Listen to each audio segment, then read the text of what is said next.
Buen día, chicos. Bueno, el día de hoy el tema a tratar es animales vertebrados. Como su nombre lo dice, vertebrado viene de vértebras, o sea, vamos a hacer el estudio de todos aquellos animales que presentan columna vertebral. A este gran grupo también se le llama el grupo de los cordados, ¿no? Se presentan columna vertebral.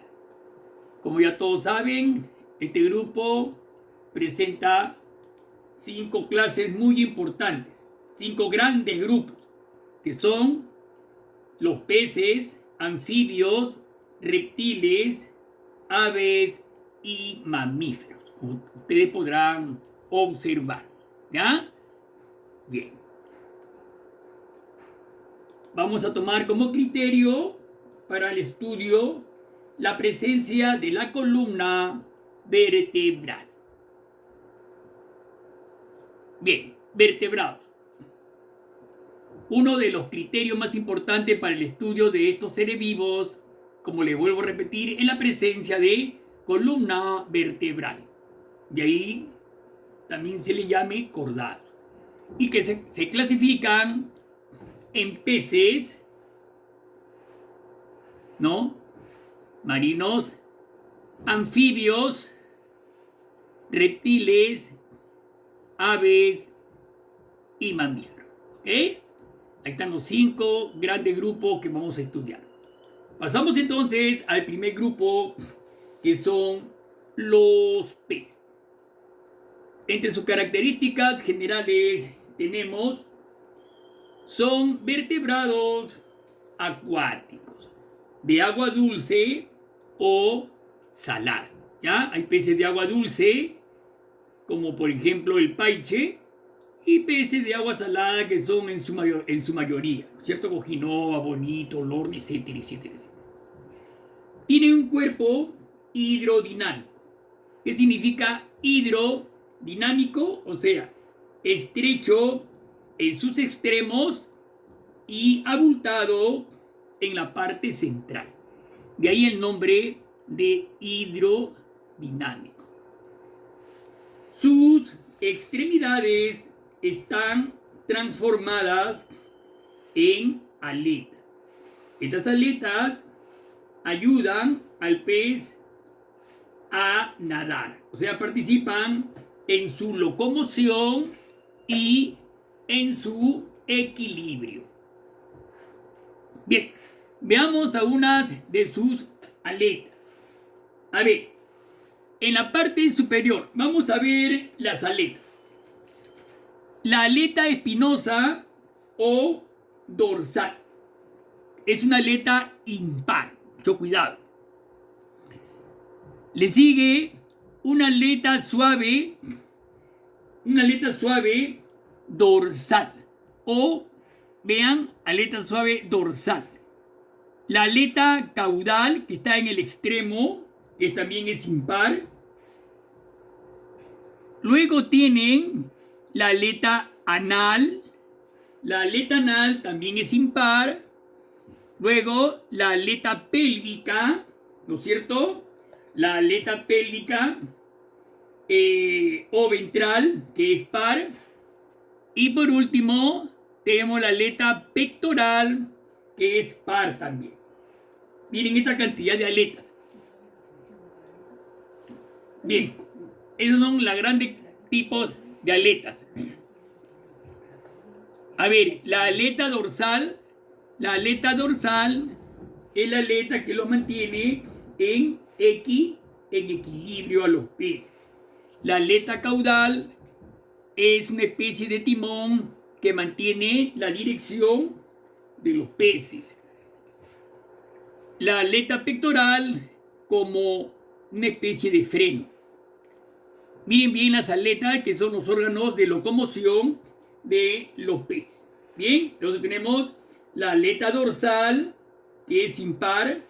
La aleta caudal también es impar. la aleta anal, impar, las aletas pélvicas o ventrales, que son pares, y las aletas pectorales, que son pares también. ¿Bien? Muy bien, chicos. A ver, mucho cuidado que no todos los peces presentan el mismo número de aletas, ¿ya? Tengan mucho cuidado, no todos presentan el mismo número de aletas, ¿no? Estas han representado un papel muy importante en la evolución de los peces. Tengamos en cuenta ese criterio. Bien. Su piel está recubierta por gran cantidad de escamas, ¿no es cierto? Las escamas son órganos protectores que segregan una mucosidad que los hace resbaladizos. Y se ubican como las tejas de un tejado.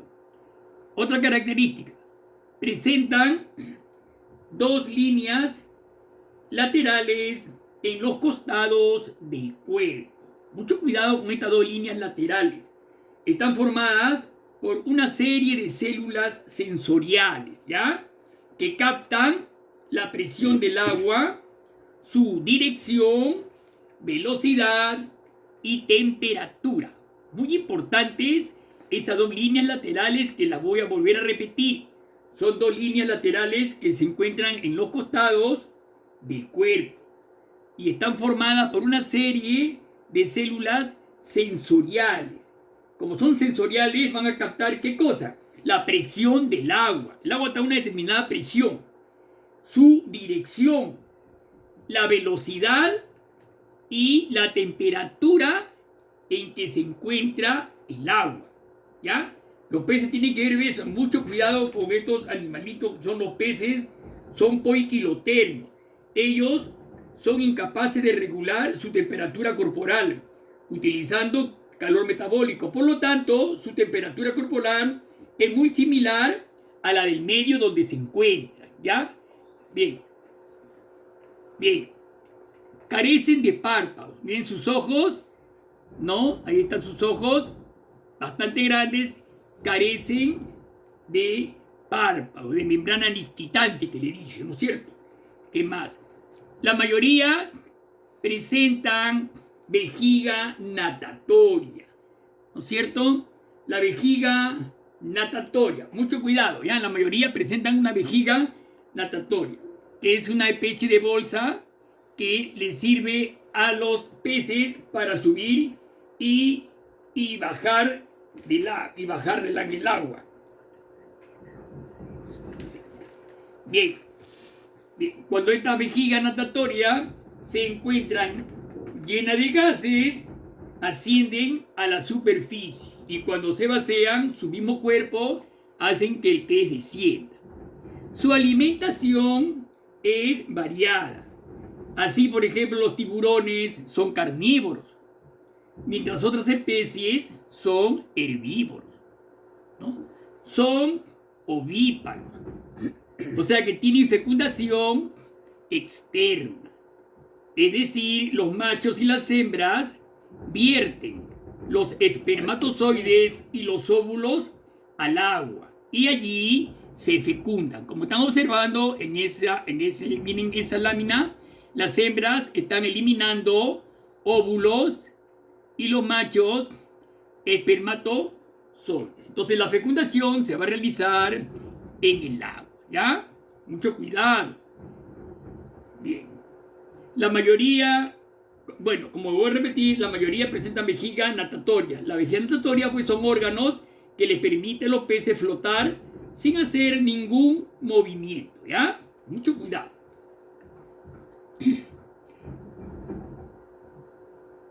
Respiración branquial. O sea que ellos toman el oxígeno a través, miren, el agua ingresa por la boca, el H2O contiene oxígeno. El oxígeno ingresa a las branquias donde se diluye en los tejidos y va a eliminar CO2, o sea, dióxido de carbono, a través del opérculo, lógicamente, ¿ya? Miren el dibujo, ahí está claramente, ¿no? El oxígeno ingresa a los tejidos lo deja y sale el CO2, o sea, dióxido de carbono al exterior. No olvidemos que el agua contiene oxígeno, de ahí su fórmula H2O, o sea, contiene oxígeno. Entonces las branquias justamente son pues las que van a captar el agua, y el oxígeno se va a difundir en sus tejidos y se va a eliminar dióxido de carbono. ¿Cómo son las branquias? Alumno, este órgano merece un estudio muy especial, por eso lo he puesto en pregunta. ¿Cómo son las branquias? Dice, las branquias están formadas por un hueso en forma de arco, ahí está un hueso en forma de arcos, de la cual salen laminillas, finas laminillas que contienen abundantes vasos sanguíneos. ¿Ya? Ahí están las laminillas. Una tapa ósea llamada opérculo cubre las branquias. Ustedes ya conocen, ustedes cogen un pez, al ver el opérculo, levantan el opérculo y lo primero que van a ver son todas esas laminillas rojas, ¿no? Bastante rojas, por la gran cantidad de vasos sanguíneos que contiene. En la parte inferior se encuentra una especie de un peine, ¿no? El peine, el agua, veamos, el agua ingresa por la boca y es expulsada cuando se levantan los opérculos. Cuando el agua baña las branquias, el oxígeno disuelto en ella pasan a la sangre. Una especie de peine diminuto retiene las partículas sólidas que pueden producir atoros en la circulación del agua. Ahí está en la parte de una branquia. El peine, ahí está el peine, ¿no? El peine, el arco óseo, miren bien, y los filamentos o laminillas branquiales. Están los filamentos o laminillas branquiales. Ahí está el arco óseo, miren el puntero. El peine, miren el peine como un peine con unas puntitas, en el cual el peine, ¿cuál es la función del peine? Retiene, ¿qué cosa? Las partículas sólidas para que no ingresen a la circulación. ¿Ya? Ahí están las laminillas, filamentos o laminillas branquiales, el peine y el arco óseo, ¿ya? Bien, chicos. Entonces, ahí terminaría referente a lo que son las branquias, ¿ya? Ahora vamos a ver, como hay peces óseos y cartilaginosos, vamos a hacer una diferencia entre ambos. A ver, óseo, como su nombre lo dice, su cuerpo está formado por huesos, ¿no es cierto? Huesos, conocidos por todos ustedes. Por ejemplo, la trucha, el paiche, la cojinoa son peces óseos. Y peces cartilaginosos, tiburón, toyo, raya, son ejemplos. A ver, su cuerpo óseo presentan escamas, que ya hablamos en antes, ¿no? Que protegen al cuerpo. Segregan sustancias, contienen glándulas que la hacen bastante resbaladizas a estas escamas. Los cartilaginosos no tienen escamas, solo dientes diminutos que producen una sensación áspera al tacto, como si fuese una lija, ¿no? Ustedes han visto cuando pasan sobre el toyo la mano, parece como una lija en la parte superior. Bien. Otra diferencia, en el óseo, las branquias están cubiertas por el opérculo, mientras que en el cartilaginoso carecen de opérculo y en vez de ellos presentan hendiduras branquiales. Miren el tiburón, ¿ven? Esas son las hendiduras branquiales. Alumnos, miren bien. ¿Ya? Están hendiduras branquiales. En el óseo, la mayoría con aleta caudal dividida en dos lóbulos iguales. Ahí está la aleta caudal, vean, dividida en dos lóbulos iguales. En el cartilaginoso presentan aleta caudal dividida en dos lóbulos desiguales. Miren bien, cuando ustedes ven a un tiburón nadando a nivel de la orilla, avanzando, lo que ven la aleta superior, la más grande, la que ven ustedes, ¿no ven? En el mar, cómo se ve la aleta del lóbulo más grande, esa es la que ustedes observan al tiburón. Otra característica, los óseos tienen vejiga natatoria, ya hablamos ya de la vejiga natatoria. En cambio, los cartilaginosos carecen de vejiga natatoria. Bien. Sí. Entonces, mucho cuidado, ¿ya? La vejiga natatoria. Por eso que la vejiga natatoria, como le dije antes, es lo que le permite flotar a los peces óseos sin hacer ningún movimiento. Además, pueden bajar y subir. Mucho cuidado. Como los tiburones son cartilaginosos, carecen de vejiga natatoria, tienen que estar nadando desde que nacen hasta que mueren, porque al no tener vejiga natatoria no se pueden mantener a flote. Y si no nadan, se hunden, ¿no? Entonces ellos tienen que, desde que nacen, tienen que estar nadan incansablemente desde su nacimiento hasta su muerte. De lo contrario, el peso de su cuerpo los enviaría al fondo, lógicamente.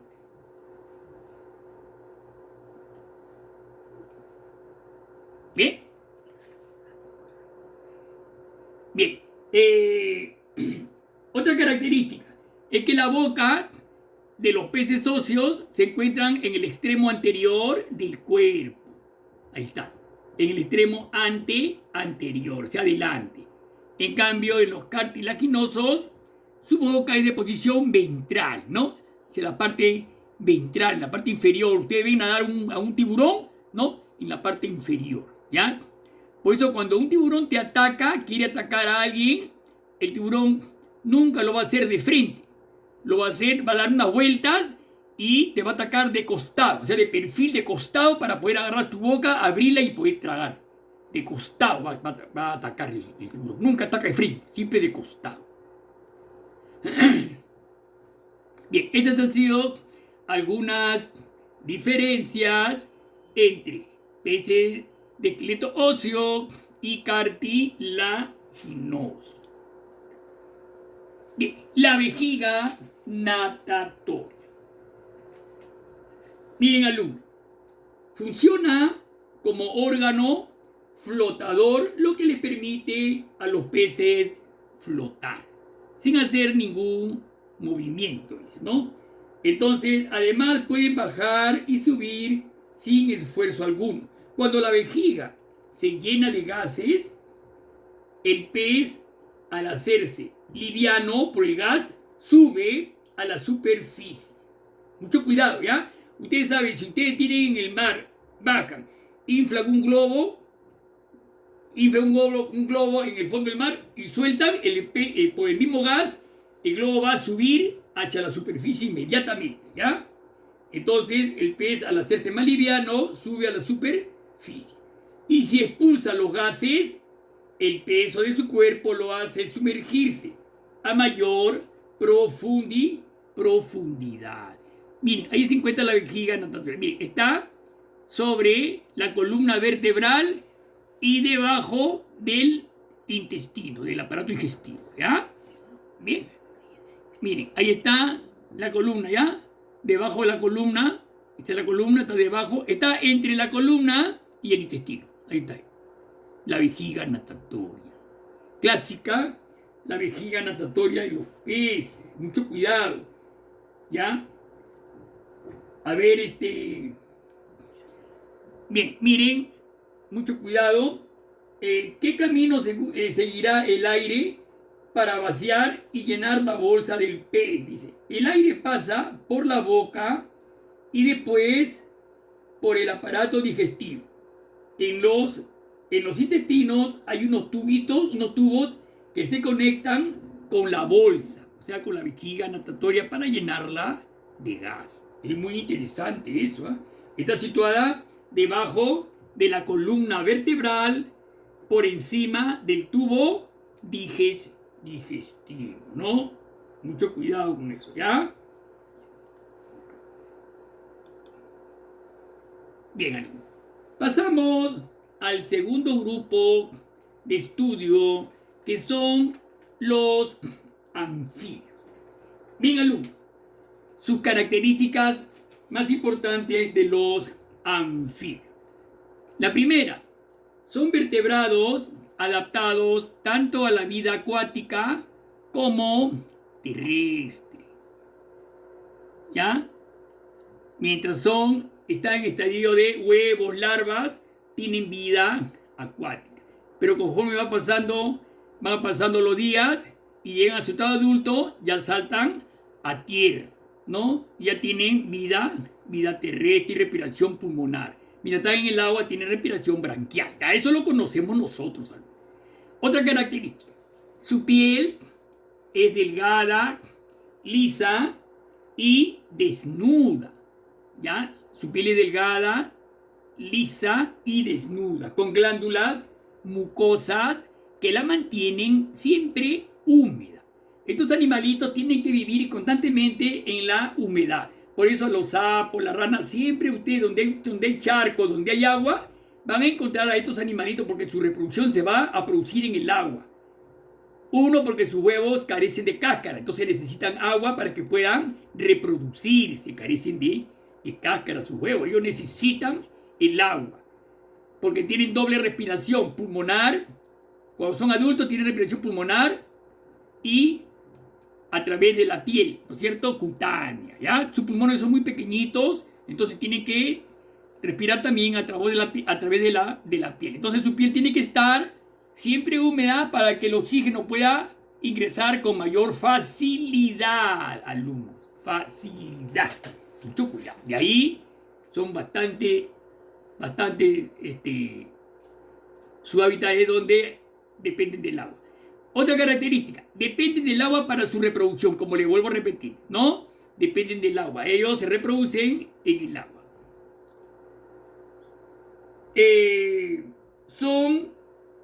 Son carnívoros, o sea, devoran gran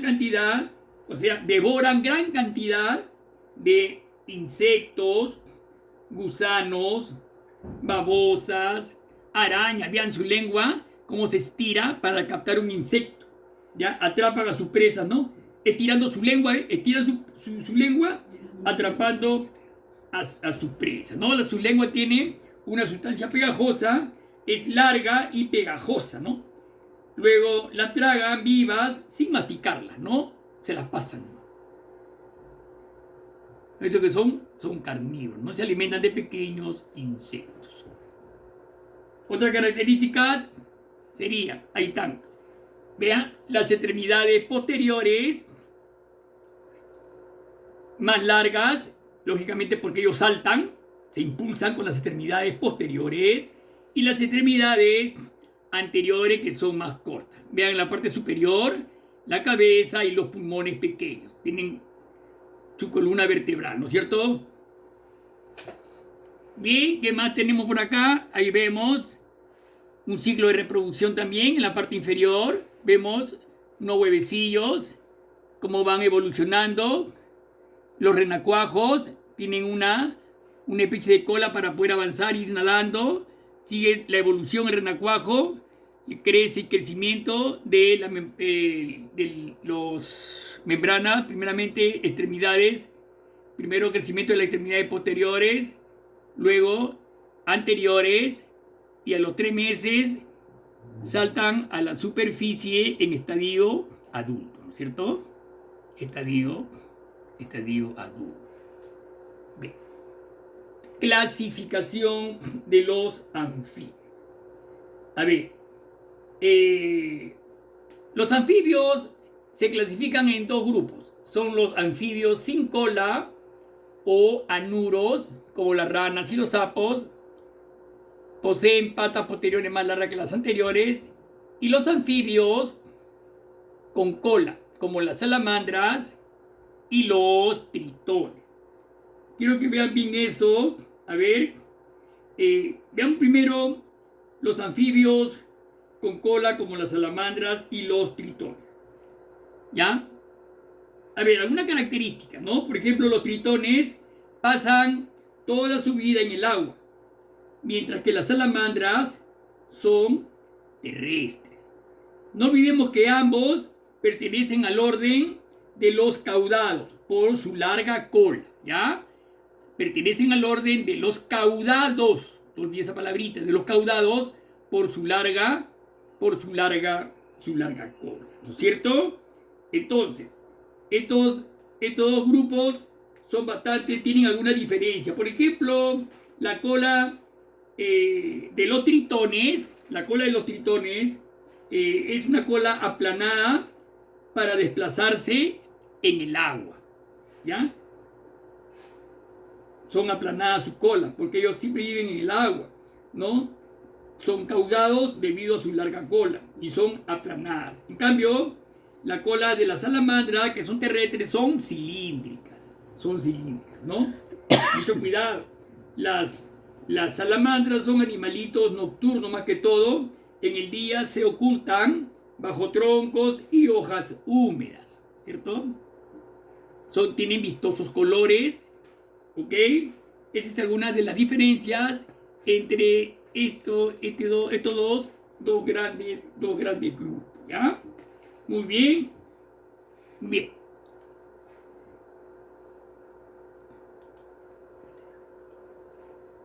Y por último, vamos a pasar a metamorfosis de los anfibios. Bien. A ver, chicos, una metamorfosis, ¿qué es una metamorfosis? Son diversos cambios que presentan los anfibios, los insectos también presentan metamorfosis que ya hemos estudiado, alumnos. ¿Recuerdan metamorfosis completa? Huevo, larva, pupa, adulto. ¿Recuerdan? Metamorfosis incompleta. Ya hemos estudiado. La metamorfosis también la presentan los anfibios. A ver, ¿cuáles son los cambios? A ver, ahí dice, por ejemplo, de los huevos nacen larvas llamadas renacuajos. Estos, ahí está un renacuajo con cola, respiran por las branquias externas, no tienen patas, todavía carecen de patas, tienen una larga cola que les sirve para desplazarse dentro del agua, para desplazarse. Siguen pasando los días y estos renacuajos sufren transformaciones, como por ejemplo, ¿cuáles? Con cola, ¿sí? Respiran por medio de branquias y tienen en su interior. Y miren las patas posteriores, ya le han salido las patas posteriores, ¿no? Lo cual los impulsa dentro del agua para impulsarse, o sea, para trasladarse de un lugar a otro. Al pasar los días, entonces las patas anteriores también le van a salir y los pulmones comienzan a evolucionar. Y finalmente salta a la superficie como una rana adulta, ya que ha terminado su ciclo nuevamente, donde nuevamente va a poner huevos y se reinicia nuevamente el ciclo de sus descendientes. Bien, alumnos, entonces, no olviden, ¿ya? La metamorfosis de los anfibios. De los huevos nacen larvas llamadas renacuajos. Estos respiran por branquias y se alimentan de vegetales y pequeños organismos acuáticos. Los renacuajos pasan por una serie de cambios o metamorfosis hasta transformarse en adultos adaptados a la vida terrestre. ¿Ok, chicos? Bien. Entonces, bien, chicos. Bien, chicos. Entonces, ese sería el ciclo de la metamorfosis. Bien. Bien. Chicos, no olvidemos entonces el trabajo. Bien. Bien, alumnos, ya sabemos. Entonces, el ciclo de metamorfosis, mientras son renacuajos, respiran por branquias. Tienen respiración branquial. Mientras estén en el agua, siempre van a tener respiración branquial. Una vez que saltan a la tierra, ya van a tener respiración pulmonar y cutánea a través de la piel. Ya eso lo conocen ustedes. Bien, chicos, no olvidemos su trabajo. Envíenlo lo más pronto posible, porque todo es con nota. Y me lo desarrollan de acuerdo a la clase dictada, por favor. No es copia y pega, copia y pega. Yo me doy cuenta cuando me hacen copia y pega, alumnos, le pongo mucha, menos nota todavía. Tiene que ser de acuerdo a la clase que yo les explico, el trabajo. Mis chicos, nos vemos entonces hasta una próxima oportunidad. Hasta luego, nos vemos.